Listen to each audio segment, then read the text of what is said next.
Okay, so here we are again, Juan and Heidi, and we are going to talk about the music industry and how death impacts certain individuals for their numbers to increase and their streamings to go up as well. So the first person that we have XXX Tentacion. He died June 18th, and before that, June 17th, we can see that his album sold 2,000 copies. After his death, his sales went up to 33,000, and one of his most streaming songs would have to be "Fuck Love" by, that's his song, I guess, and it's most streaming on SoundCloud. But we can also see that his increases is 1,603. They went up.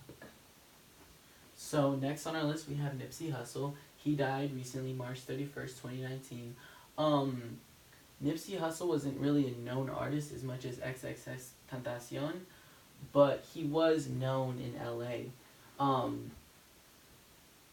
The day of his death, about 2,000 albums sales were made.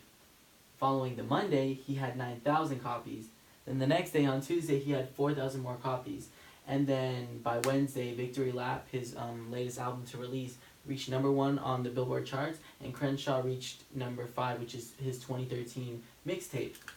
And Nipsey Hussle wasn't necessarily an album artist, he was more of singles, so following his death, a lot of his singles went back up on the charts as well.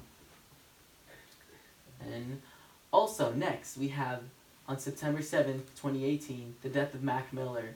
And the day that he died, 970% increase in music streaming. And then also on the day of his death, his songs earned 32.5 million streams. That's audio and video, so we're talking music videos and also what he has on SoundCloud, Apple, the streaming sites.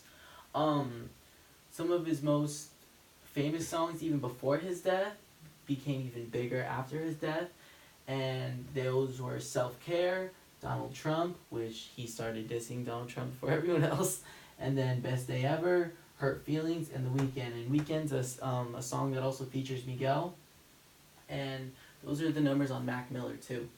So last but not least, we do have somebody that died September 13, 1996, which is Tupac. Now, he has always been a public figure, but recently with his movie, his numbers went up as well. His fourth album, which is All Eyes on Me, produced 2 chart-topping singles that reached diamond status, which is the best thing ever.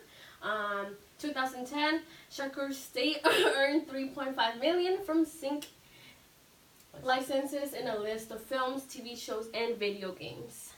Now, what can we take from all this?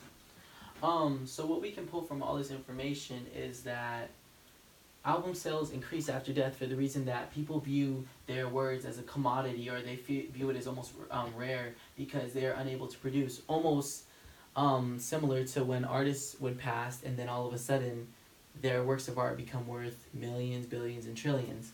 The same thing we are going on here. To tie this all in together, one of the last things that I'm going to say is a quote by J. Cole, and he said in one of his latest albums, he said, "They only feel you when you're gone, and so I've been told."